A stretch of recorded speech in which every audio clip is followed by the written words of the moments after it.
Bonjour à tous, nous sommes le 31 décembre 2021. Merci de nous rejoindre pour suivre avec nous ce journal de 15 heures dont tels sont les titres.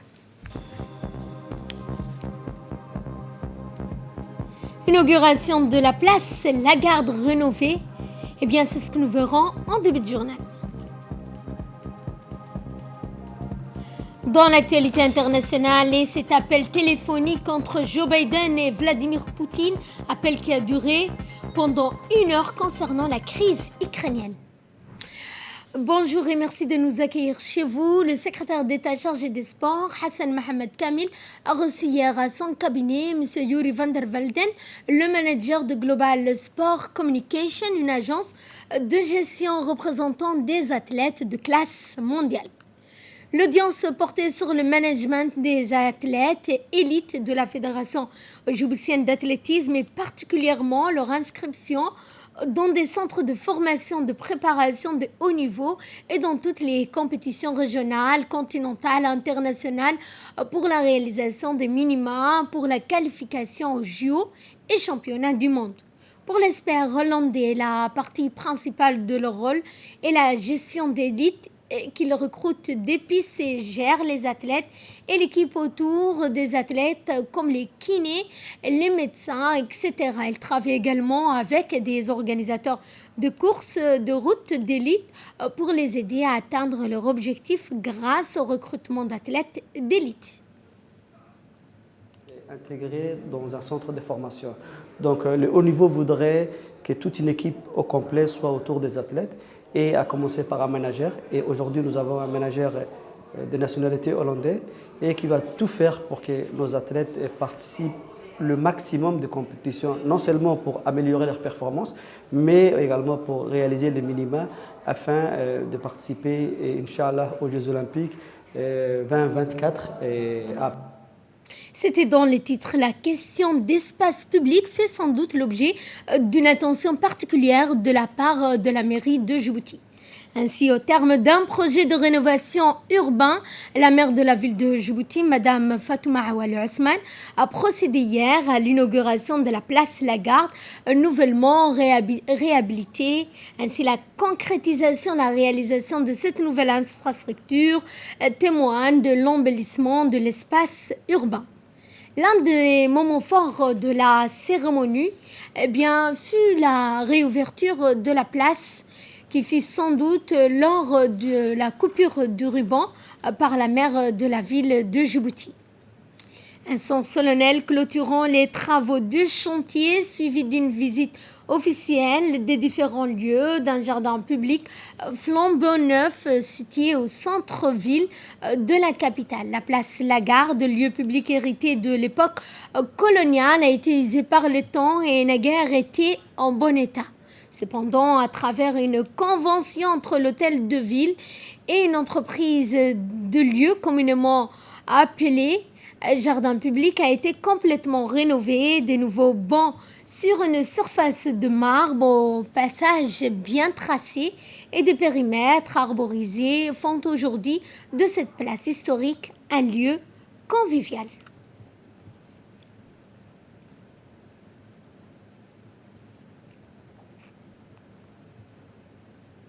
Et cette déclaration de l'ambassadeur de l'État de Palestine à Djibouti, à l'occasion du lancement du 57e anniversaire de la révolution palestinienne et de la création du mouvement Al-Fatah, le doyen du corps diplomatique ambassadeur de la Palestine à Djibouti, M. Kamal Ghazaz, a fait hier une déclaration confirmant la volonté du peuple palestinien de préserver la liberté, la dignité et l'indépendance. À l'occasion du 57e anniversaire du lancement du mouvement de la libération nationale palestinienne Fatah, accompagné de la décision d'unité et d'identité afin d'atteindre les objectifs de l'autodétermination.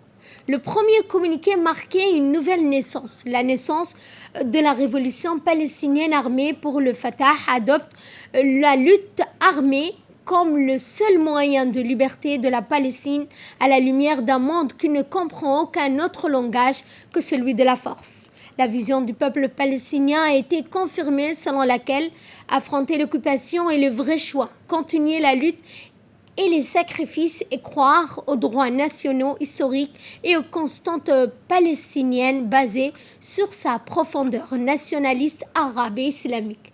La communauté internationale doit pleinement comprendre qu'il n'y a ni sécurité ni stabilité dans la région sans la réalisation des droits du peuple palestinien conformément aux résolutions de la légitimité internationale, la création d'un État palestinien indépendant avec Al-Quds al-Sharif comme sa capitale et le retour des réfugiés palestiniens conformément à la résolution 1194.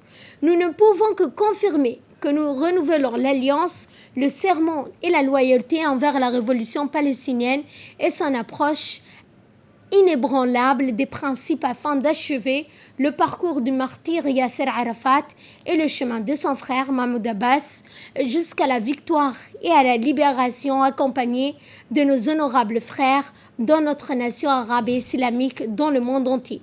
L'ambassadeur palestinien a salué la position ferme de Djibouti envers la cause palestinienne et le soutien qu'il reçoit du président de la République Ismaël Omar Guelleh, qui avait empreinte claire au cours de la lutte de notre peuple, où il a donc dirigé le comité de soutien de l'Intifada. À cette occasion, nous félicitons la République sœur de Djibouti pour cette nouvelle année 2022 et lui souhaitons de nouveaux progrès, de prospérité, sous une direction sage et courageuse. Fin de citation. Le siège de la CAC Bank VIP a abrité hier une cérémonie de signature d'une convention de sponsoring de l'athlète international de judo, M. Alexandre Hassan Hussein. Cette convention de sponsoring a été faite entre le directeur général de la CAC International Bank, M. Ahmed Hamed, et l'athlète international de judo, Alexandre Hassan Hussein. L'année sportive de la Fédération djiboutienne de judo a été riche en événements marquants et pour cause une signature de convention de sponsoring. Cette convention fait suite au passage du judoka djiboutien Alexandre Adan qui a réalisé d'excellentes performances, notamment lors des derniers Jeux olympiques de Tokyo 2020. Avec son sponsoring, de me permettre de financer mes entraînements, mon équipement sportif et ma préparation pour les Jeux de Paris en 2024.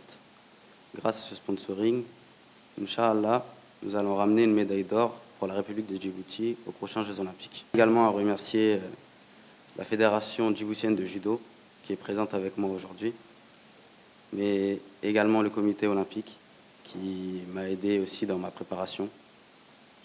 Et bien sûr, tous les Djiboutiens qui me soutiennent, que ce soit sur les réseaux sociaux ou que je vois dans la rue pendant mon séjour à Djibouti. Vraiment, ces soutiens me font vraiment chaud au cœur.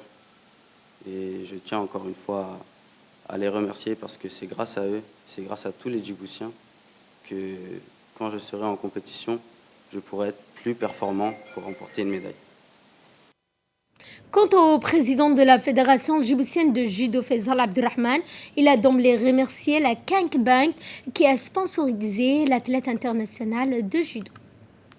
Je ne pourrais donc passer sur cette occasion pour remercier tous ceux qui nous soutiennent, en commençant donc par la CAC Bank avec la signature de ce nouveau protocole de sponsoring pour nos athlètes Alexandre Hussein afin de pouvoir l'aider à s'entraîner, à se préparer adéquatement sur le chemin du professionnalisme. Donc je termine mon intervention à remercier sans cesse le Comité national olympique qui aussi soutient Alexandre par une bourse olympique et par une prise en charge aussi de sa préparation. Le secrétariat d'État qui est aussi notre premier soutien au niveau du sport national, et donc tous nos supporters qui, comme l'a dit Alexandre, qui sont dans la rue, qui sont derrière les écrans, et qui nous soutiennent. Et à la fin, donc, je vous souhaite mes meilleurs vœux pour la nouvelle année 2022, à la CAC Bank, au peuple djiboutien et à tous les judokas. Merci beaucoup. Et cette campagne de vaccination anti-Covid-19 qui s'est déroulée dans la prison civile de Gabot. La progression de la pandémie de Covid-19 et l'apparition de nouveaux variants encore plus contagieux, c'est dans cette optique que le ministère de la Santé, en collaboration avec le département de la Justice, a organisé une campagne de vaccination contre la Covid-19 pour tous les détenus, mais aussi pour le personnel pénitentiaire. Cette initiative a permis à ce jour de vacciner plus de 650 personnes inscrites dans le cadre de la stratégie de rapprochement de la vaccination au plus près des prisonniers de Gabon. Le directeur de la prison civile de Gabon, le colonel Mohamed Younis, a remercié le ministère de la Justice et le ministère de la Santé. C'est un sincère remerciement à mon ministre d'Itel, son Excellence Ali Hassan Bardon, et le ministre de la Santé, son Excellence Ahmed Rabli Abdillah, qui ont voulu conjointement installer un vaccinodrome au sein de la prison civile de Gabon. Cette initiative que nous accueillons aujourd'hui au sein de notre institution est une nécessité sanitaire de premier ordre. Ce rapprochement de la santé à la population en général et celle du milieu carcéral en particulier rejoint la vision et la politique de son Excellence du président de la République. En ma qualité de directeur de la prison civile de Gabon, je salue ce geste fort louable qui nous permet de combattre efficacement et de prévenir le virus du Covid-19 qui ravage le monde entier. Enfin, nous sommes sincèrement engagés, nous sommes entièrement disponibles. Santé toujours, dans le cadre de la stratégie d'élimination de moustiques, de mouches et des vecteurs apparentés, l'Institut national de santé publique a lancé une opération de pulvérisation dans la commune de Balbala. Cette intervention d'envergure a débuté en premier lieu dans la commune de Balbala. La semaine à venir, ces opérations se poursuivront dans les communes de Blaos et de Razdika. Ces interventions ont pour objectif de réduire la multiplication de moustiques, principal facteur de la transmission du paludisme, et d'agir ainsi sur les mouches et insectes responsables d'infections et ensuite de détruire les gîtes larvaires qui constituent une source de cette